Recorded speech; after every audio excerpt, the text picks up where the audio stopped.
welcome everybody once again, WMAC Now. Coming at you once again, as always, I'm your host, Chuck Stevenson, coming to you with another fight review. Before I get into that, it is 6/19/2018. It is National Martini Day, so before I get into this fight review, salut.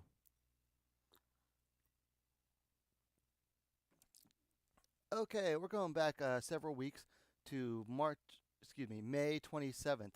Grachan, 35, going to the atomweight division. Uh, Two-round fight.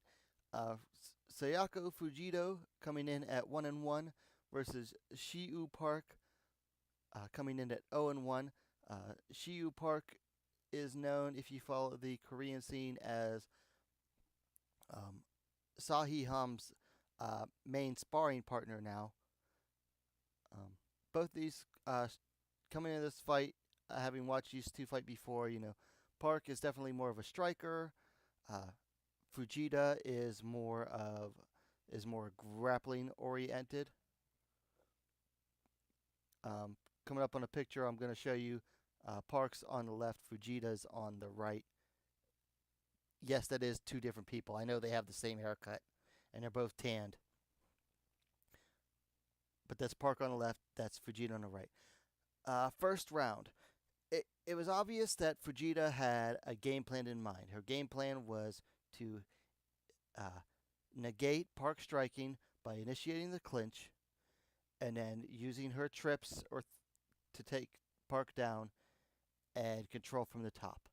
And she did that very well through most of the first round. She smothered Park in the most of the clinch exchanges, and she smothered Park once she got the fight to the ground, usually through trips. I thought I thought Fujita was more of a wrestler, but if she is, then she's more of a trip-oriented takedown artist for her wrestling, which usually you see more of in judo, but people also often forget that wrestling's a very, some wrestlers have very good trips. It just depends on your style. Um, Fujita was more of a smothering style on top, not a whole lot of effective GMP. Park, I think, got up at one point and then got taken back down, and then the second time, she managed to get some space, and she threw some very effective up kicks to the point that Fujita kind of got separated, but she tried to go back in, and Park was able to use her flexibility to get almost like mission control, if you're familiar with the rubber guard, and then she managed to get to lock in a triangle choke, but by the time she got the triangle, it was too late. There's only 10 seconds left. So first round, I'd give it to Fujita based more on the control aspect than any like actual damage dealt or anything like that.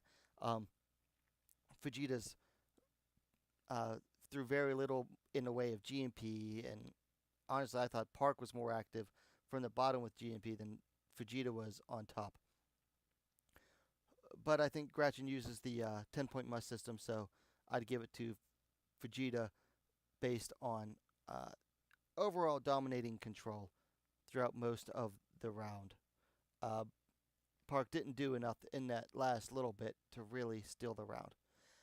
Second round, I think both fighters came out with more of a necessity to win.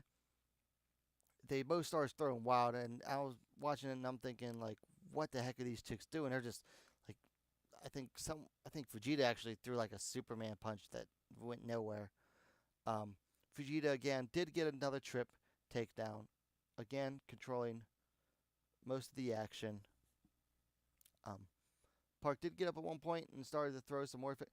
Actually, no, I'm sorry. Park didn't get up, and this will always perplex me when I see a fighter doing this. You have your opponent on the ground. You're in air guard, and you're controlling the fight. You have the fight. You're up in this round, and then you just decide that you're going to let an opponent who is a primary striker get up. You get up, you back off, and say, "Come on, get up." What are you doing? And then here's the thing: Fujita again immediately throws a few strikes and goes for the clinch to takedown again. Actually, but then this time, Park got the takedown. Park got the takedown. and was controlling from like a modified. It was like a weird half guard. She almost had side control against the fence, but her one leg was stuck in Fujita's half guard. Eventually, a scramble happened, and Fujita got more control again. And this time, Fujita finally started letting loose with some GMP. Uh, and then the bell sounded, and I think it was pretty obvious that Fujita was going to get the win, and she did.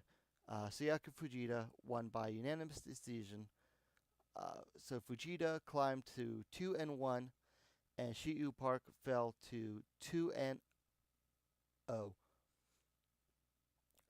as far as fights to make next, this is the second fight I've seen of Fujita's. Both have been in Grachan. Grachan doesn't have like a really big women's division. They don't really have much of a women's division at all, honestly. Um, who to fight next? I'm not sure about Fujita. Maybe they'll give her like a slight step up depending on where she fights next. Probably going to be for Grachan again. Park is now 0-2. When you're at 0-2, it's hard to climb out of that, especially for the fight coming up in the Korean scene and having a mainly fight between there and Japan. You're almost always going to get fights against much more experienced fighters, especially if you go over to Japan. She's probably going to get matched up against someone who's been fighting for like 8 years or at least 5 years and has like, I don't know, 15 fights or more.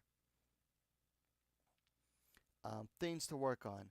Shiyu Park needs to control the distance more.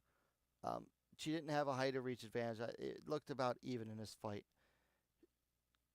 She needs to work on controlling distance so she can land her strikes. Try to avoid the clinch exchanges with people that you know are grapplers. Fujita, get more active on the ground. Okay, if you're more active on the ground in the first round of a 2-round fight, then you don't have to act like you're in a hurry in the second round. I think the reason that she acted like in such a hurry in the second round is because maybe she thought that she hadn't secured the first round, especially at the end when she was locked in that triangle choke. Use some GMP. Don't just be content to sit in someone's guard. Throw some punches. Not just hammer little hammer fist. Posture up and throw some strikes. Yes, you open yourself up to submissions. Yes, you put yourself at risk. But guess what? That's the nature of the game if you're going to be a guard player. If you're going to be, a top game guard player, you got to throw some strikes. That's how you win. Either that or you got to work to pass guard, which she showed no real hurry of doing. So she's got to learn how to throw some more effective GMP from the guard. That's all I really have for this fight. I mean, it was a really short fight. I'm surprised I even made it to 8 minutes so far of this video. Guys, let me know what you thought of the fight. I'll link it in the description down below. And as always, what are you waiting for? Subscribe to WMMA now, the fastest growing women's mixed martial arts platform on YouTube. Guys, have a good night.